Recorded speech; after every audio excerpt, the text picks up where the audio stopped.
aí nesse contexto, mais no âmbito conceitual, não tanto no âmbito, né, de critério objetivo e KPIs. Eu lembro que a gente falou muito sobre esse tema lá atrás, na época de Esfera também, sobre no olhar de formação de atletas, você saber fazer a distinção entre ganhar e formar, né? E naturalmente você vê muita torcida que comemora, e tem que comemorar mesmo, claro, mas títulos sub-20, sub-17, sub-15. Mas quanto ganhar é importante em detrimento de formar, né? Acho que esse é um ponto bem importante de ouvir sua opinião também. Muito legal. Essa é uma dialética constante, né, para quem trabalha na área técnica, que é o seguinte: o pessoal fala, tem que ganhar formando e tem que formar ganhando.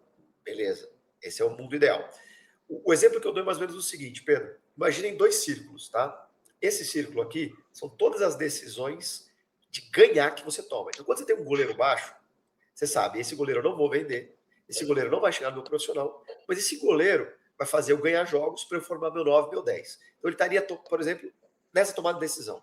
Quando você fala assim, olha, eu, ao invés de só jogar com muito risco, saindo do goleiro o tempo todo para formar bem os meus zagueiros construtores, eu vou só alongar a bola, tendo 0 risco. Você está tomando decisão aqui, nessa bola. Resultadista.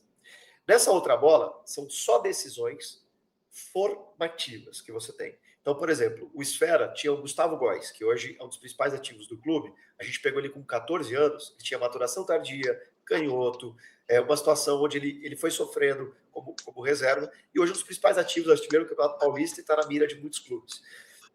Então, a gente tomou decisões com o Gustavo que eram totalmente formativas. A gente deu minutos para ele quando talvez ele não performava tanto. E a gente deu condições dele permanecer lá. Então, assim, decisões pura, estritamente formação, educação. Decisões pura, estritamente resultadistas. Agora, tenta imaginar que essas duas bolas, elas têm uma intersecção, que é formar ganhando, ganhar formando. Então, é claro que essa minha intersecção, ela vai ter ali, tenta imaginar, 100%, 100%, e elas estão 20% compartilhado, fica no 80, 80 e 20 no meio. Ou agora tenta imaginar que fica 60, 60 e 40 no meio. Então eu diria que você, como gestor técnico, você tem que tomar decisões de como é que vai ser esse eclipse. E a minha sugestão é que, nas categorias iniciais, o eclipse de formação tem que ser muito maior do que o resultado. Porém, nas categorias sub-20, por exemplo, você tem que o eclipse do resultado tem que se sobrepor sobre formação. Então, assim, você precisa saber jogar esses 2 círculos para você tomar as melhores decisões no âmbito resultado, formação e intersecção. E aí, dentro disso, de novo, eu vou voltar, Pedro, para até explicar isso, justamente nos indicadores, que fazem com que você tome as melhores decisões, independentes dos resultados. Então, vou te dar um exemplo prático, tá? Aqui no clube, a gente levantou 10 KPIs para a categoria de base. Se eu te perguntar, só fazer uma brincadeira agora com vocês, tá? Vou inverter agora, eu vou perguntar para vocês. Se eu pudesse perguntar para você, Bruno, e para você, Pedro, assim, me citem por que o Palmeiras é a melhor base do Brasil. Hoje é a melhor base do Brasil, né? Mas assim, para dizer que uma base é muito boa, o que você leva em consideração? Você poderia me citar assim, um exemplo só de uma coisa que você leva em consideração? Minha visão aqui, formação, puramente. Cara, pensei exatamente nisso. Beleza. Aí você vai ver assim, pô, mas como é que eu estou formando? Por posições, por formação integral, sobre, por exemplo, número de línguas que esse atleta fala, enfim, outras coisas. A gente elencou 10 aqui, tá? A primeira delas é quantos atletas eles chegam ao profissional. Quantos eu estou chegando no profissional. Só que eu não posso só ver o quanti, eu tenho que ver o quali. Então eu tenho que ver assim, a gente separou em 3 níveis isso. O primeiro nível é nível Ryan. Ele joga, performa, destaca e é ativo de venda. O segundo nível é o nível compõe o elenco e performa desportivamente. E o terceiro compõe elenco, mas não ajuda desportivamente. Esse cara também é importante, porque se ele é o 22º jogador do elenco e custa R$10.000 por mês, que é um salário baixo de Série A, esse cara me fez economizar. Eu não precisei trazer um cara de 100 mil. Então eu estou economizando mensalmente R$90.000, que no final do ano é R$1 milhão.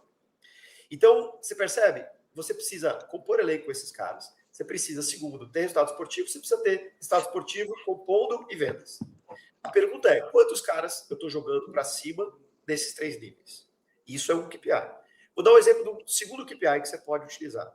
Quantos jogadores são convocados para a seleção brasileira? Por quê? Porque um jogador do teu clube que vai para a seleção brasileira, ele aumenta o ativo dele. Então, se ele valia 5 milhões, ele vai começar a valer 10 milhões. Por quê? Porque ele jogou o Sul-Americano, porque ele jogou o Mundial. Então, por exemplo, tivemos o Mundial 17 esse ano, né? O jogador que jogou o Mundial, ele já vale mais para o seu clube, porque ele jogou o Mundial. O Vinícius Júnior, quando foi campeão mundial e protagonista, ele aumentou muito o valor de mercado dele, né? Quando ele jogou com 17 anos pelo Flamengo. Então, assim, colocar jogadores em seleção brasileira é outro indicador. Só que não adianta você ter só o quanti. Coloquei 10 jogadores em seleção brasileira, mas eu não ter o quali, que é ser protagonista. Então, tipo assim, eu prefiro ter 2 jogadores na seleção, o 9 e o 10 protagonistas, ou eu prefiro ter 5 que ficam no banco e no minuto. Eu tenho um quanti maior, mas não tenho uma quali. Então, esse foi um segundo ponto. E aí, muito legal colocar isso, Pedro, porque quando a gente levantou os 10 KPIs aqui da base, a gente descobriu que a gente estava na 11ª base do Brasil. Então, a gente descobriu que nós éramos, no Brasil, segundo os 10 KPIs que nós levamos, a 11ª. E aí, e agora em 2025? A gente levantou os dados e nós já estamos na top 8. Então, a gente andou pelo menos 3 casas. Assim como, por exemplo, o clube é um outro KPI que você pode utilizar. O Vasco, do ranking de clubes da CBF, ele estava em 21º, 22º há 3 anos. Depois ele saltou para 15º e agora ele fecha o ano 10º. Então, o clube está avançando no ranking de clubes da CBF. É um KPI que você pode usar. Então, quando você volta de novo para a questão de número de jogadores da seleção, você também. Hoje, o Vasco se tornou o segundo clube com mais convocatórias para a seleção brasileira do país, só perdendo para o Palmeiras. O Palmeiras teve 44 convocatórias, incluindo 23 atletas. Nós tivemos 32 convocatórias, incluindo 13 atletas. O Cruzeiro, por exemplo, teve 39 convocatórias, que foi mais que a gente, mas só com 13 atletas. Então, e esses são os top 3 de convocações para a seleção. Ou seja, a gente conseguiu mais convocatórias em um ano do que em uma década. Se você for pegar aí na década de 2011 a 2020, para algumas coisas. Como faz isso? Aí, de novo, decisões técnicas. Vamos para algumas decisões técnicas tomadas. Primeira delas, reduziu o N de atletas por categoria.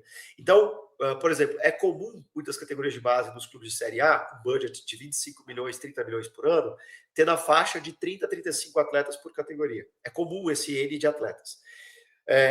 A gente começou a baixar para 28 e tem o objetivo de chegar no 24, 25.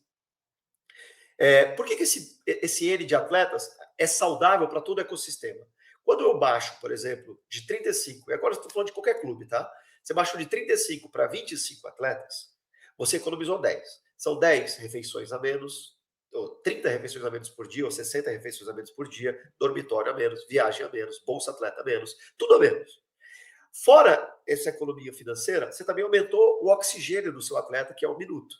O treinador não vai ficar pegando o reserva do reserva. Ele vai pegar da categoria de baixo.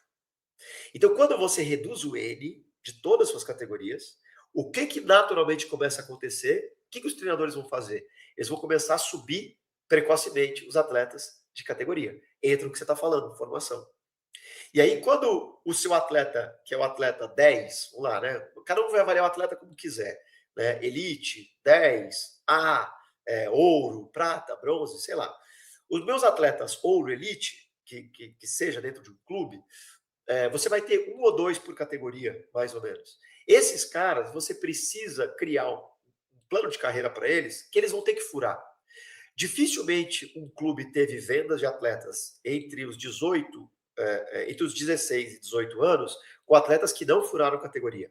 Então, quando você pega o Hendrick, furou categoria. Quando você pega o Coutinho, furou categoria. Quando você pega o Estevão, furou categoria. Então, assim, o Ryan furou categoria. Então, assim, você precisa ver quem fura a categoria. Só que aí, se você furar a categoria e o garoto não estiver pronto, você dá um tiro no pé. Então você precisa criar um ambiente para que ele fure categoria. Aí você precisa fazer, por exemplo, uma matriz sistêmica de análise de posições. Vamos dar um exemplo prático. Você tem 2 jogadores, 2 laterais direitos no teu sub-20. Você tem 2 laterais direitos no teu 17. Você tem 2 laterais direitos no teu 16. 2 laterais direitos no teu sub-15. Cara, se você tem um outlier, se você tem aí um cara no teu sub-16 que é outlier, ele não consegue jogar nem na 17 nem na 20. Você tem que abrir caminho. Você tem que tirar pelo menos, por exemplo, um da 20 e um da 17, deixando 1 e 1. Aí o que vai acontecer quando lesionar cartão ou subir de categoria o da 17? O treinador puxa da categoria de baixo. Então você tem que criar esse cenário para o treinador, ao invés de querer gerenciar o elenco dele, puxando o terceiro reserva do G3, ele puxa da categoria de baixo. O reduzir ele te reduz financeiramente as despesas, aumenta o oxigênio dos atletas, fura a categoria e outras coisas mais. Né? Outro exemplo, você precisa avaliar o nível de enfrentamento que você está tendo. E aí entra de novo no que você falou, Pedro, formação. Então, por exemplo, a gente classifica aqui em 3 níveis as partidas. Nível 1, nível 2, nível 3. Se a partida é nível 1, ela é muito fácil. Se a partida é nível 3, ela é muito difícil. Então, quando eu jogo um clássico, normalmente essa partida é nível 3. Quando eu jogo contra um clube pequeno, que eu ganho de 8-0, normalmente é uma partida nível 1.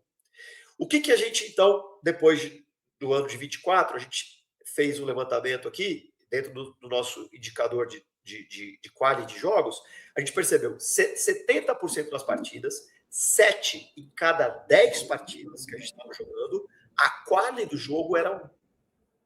Então, o que a gente fez? Então, decisão estratégica, gestão técnica estratégica. Aumenta a quali de jogos, diminui a quanti de jogos. Assim, de forma melhor. Então, o que você prefere, por exemplo, Pedro? Você prefere um jogador que tem 8 jogos na categoria de cima no campeonato de nível nacional, um brasileiro da vida, ou você prefere um jogador que tem 30 jogos de um estadual de nível baixo que ele ganhou de 8-0? Então, 8 jogos contra 30, mas a quali dos 8 é maior. Para você vender esse jogador para a Europa, para você vender esse jogador, para um scout olhar a qualidade desse jogador e pagar mais caro por ele, você aumentar o nível de enfrentamento deles. Então, torneios internacionais, jogar nas categorias de cima, variar de posição os atletas. O N mais baixo, ele te leva a tudo isso. Essas são decisões do gestor técnico. Que campeonato que eu vou jogar? Que categoria eu vou colocar esse atleta? Sobes e desces do atleta dentro do elenco. Tudo isso faz com que esse ativo aumente consideravelmente na hora de eu ir para o profissional ou vender esse atleta. E aí eu potencializo também todos os meus indicadores. Convocação para a seleção. Então, o que eu acho que a gente aumentou a convocação para a seleção esse ano? Porque a gente, e o nosso gerente, o Rodrigo Dias, fala muito assim, acelerar sem atropelar. A gente diminuiu o N de atletas e criou alguns processos internos que facilitou esses sobes e desces de atletas de elite que a gente tem, que fizeram com que aumentasse as convocações. E aí, aumentando as convocações, temos mais ativos na seleção. Mais ativos na seleção estão sendo mais vistos pelo mercado. Mais vistos pelos mercados estão furando categorias. E aí, assim, você começa a tornar o teu ambiente muito mais atrativo. Ah, Gabriel, eu trabalho no clube pequeno. O que você faz? Então, no clube pequeno, você pega... vou dar um exemplo prático também aqui, Pedro. Desculpa me alongar nessa resposta, mas é muita solução. Não, tá maravilhoso, cara. Fica à vontade. Para pessoas aumentarem as rendas delas. Vamos lá, você trabalha num clube de Série D de dado. Você trabalha num clube de primeira divisão estadual que está lutando para o calendário nacional. Aí o que você faz? Vou trabalhar com um jogador de último ano. E o pessoal trata o jogador de último ano como se fosse lepra. Para mim é um erro técnico isso. Tipo assim, é o último ano de 17. Não, eu quero o primeiro ano. Não, cara. Ele é o último ano de 17, então ele é primeiro de 20. Ou então é o contrário. A Copa São Paulo agora é 2005. Aí o pessoal acha que jogador 2005 não serve. Eu olho esse mar, esse oceano azul, que não tem concorrência, porque o pessoal só quer os novinhos. Só quer, tipo, primeiro ano de 17, segundo ano de 17, na Copa São Paulo. Cara, se você é um clube de primeira divisão estadual, você vem aqui para a Copa São Paulo, você elenca, sei lá, 100 jogadores de 2005, por exemplo. 100 jogadores de 2005 que você tem na Copa São Paulo, que é o último ano. Que ninguém quer porque é o último ano. Aí você pega desses 100, gera 10. Desses 10, espera passar a Copa São Paulo. não pega eles imediatamente a Copa São Paulo, porque eles são caros. O Monchi recomenda isso no livro dele. Não pega um jogador depois da Copa do Mundo. Ele fica muito inflacionado. Compra ações quando elas estão em baixa. Então, essa é outra decisão técnica e estratégica. Então, espera passar a Copa São Paulo, espera aquele jogador ficar sem clube, ele vai ficar barato, sem mercado, puxa para o teu profissional. Aí, o cara fala assim, pô, mas já é o último ano de 20. Mas quem não quer jogadores de 21 anos de idade jogando no profissional? Segundo, o mecanismo de solidariedade vai até os 23 anos de idade. Então, você, pegando um jogador de 21 anos de idade, que estourou a idade na Copa São Paulo, você vai pegar um cara durante 3 anos, fazer mecanismo de solidariedade e botar ele para jogar no profissional. Duvido que no final de um campeonato estadual, paulista de primeira divisão, gaúcho de primeira divisão, mineiro de primeira divisão, duvido que os clubes grandes no Brasil não vão morder a isca e vão pegar aquele teu jogador. Por quê? Porque você deu um minuto de muita qualidade para um jogador que era desvalorizado na Copa São Paulo. Então, você pega, né? Qualquer time pequeno da Copa São Paulo que tem jogador 2005 e puxa, espera passar, espera esse time não vender o jogador vai ficar livre. Quando ele ficar livre, puxa. Você vai pegar um jogador de graça, botar numa vitrine, que é o estadual primeira divisão, você talvez não tenha tanto resultado desportivo, porque talvez ele não esteja tão bom ainda, mas você vai ter venda. Vai ter venda. Bota ele para jogar todos os jogos. Um volante, um lateral, um meia, entendeu? E aí no final você tem. Ou seja, eu estou apresentando aqui soluções técnicas de alta primeira divisão, mas também nível inferior. E só você ter gestores técnicos que pensem na saúde financeira do clube e as duas mãos vão acontecer. Financeiro para o técnico, técnico financeiro. Esse exemplo que você deu aí, Gabriel, do clube com menos recurso, né, ainda no estágio em divisões inferiores aí, é o exemplo dessa turma aqui, né, da Caris do Maringá, aqui atrás de mim, exatamente o que você descreveu aí, de dar minutos para atletas que não teriam tantos minutos em outros clubes em divisões maiores, ali saindo de um sub-20, né, alguém com menos de 23 anos, menos de 25 anos, e depois conseguir usar esse atleta para performance esportiva e rentabilizar com uma venda futura, como foi o exemplo do Rodrigo, que era volante lá do Maringá, o Romulo, que depois foi para o Atlético Paranaense, venda, hoje está no Red Bull Leipzig. Então, exemplos de clubes que têm menos recursos conseguem, né, trabalhar com essa lógica que você descreveu aí.